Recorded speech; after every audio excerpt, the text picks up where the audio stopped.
ఇక మూడో వ్యక్తి సంజయ్ బారు మాత్రం ఎకానమీతో పాటు పొలిటికల్ సైకాలజీ గురించి కూడా మాట్లాడారు. సమస్య కేవలం ఆర్థిక విధానాల్లో లేదు, ఫియర్, అన్సర్టనిటీ, సెంట్రలైజేషన్ ఇవే ఎకానమీపై ఎఫెక్ట్ చూపిస్తున్నాయని సంజయ్ చెప్తున్నారు.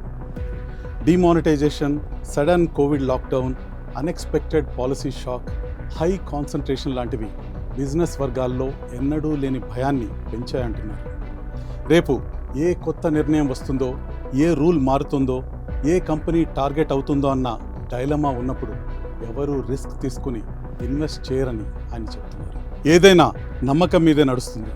ఇన్వెస్టర్స్కు కాన్ఫిడెన్స్ కలిగినప్పుడే పెట్టుబడి పెడతారు. అప్పుడు ఎకానమీ స్పీడ్గా పెరుగుతుంది. కానీ భయం పెరిగితే ఇన్వెస్ట్మెంట్స్ ఆగిపోతాయి. అప్పుడు ఎకానమీ బయటకి స్ట్రాంగ్గా కనిపించినా ఇంటర్నల్గా డౌన్ అవుతూనే ఉంటుంది. మరో కీ పాయింట్ ఏంటంటే ప్రపంచం ఇప్పుడు చైనాపై డిపెండ్ అవ్వటాన్ని తగ్గించుకోవాలని చూస్తుంది. సప్లై చైన్స్ షిఫ్ట్ అవుతున్నాయి.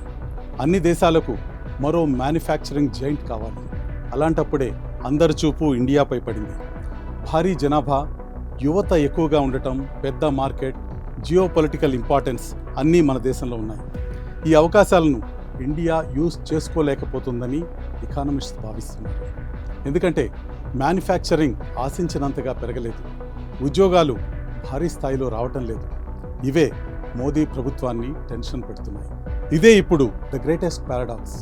పొలిటికల్గా మోదీ ప్రభుత్వం సూపర్ స్ట్రాంగ్గా ఉంది. బట్ ఇన్సైడర్లు చెప్తున్నది మాత్రం ఎకానమీ లోపల హై టెన్షన్ పెరుగుతుంది. దీని నుంచి ఎలా బయటపడాలన్నదే భారత ఆర్థికవేత్తల ఆలోచన.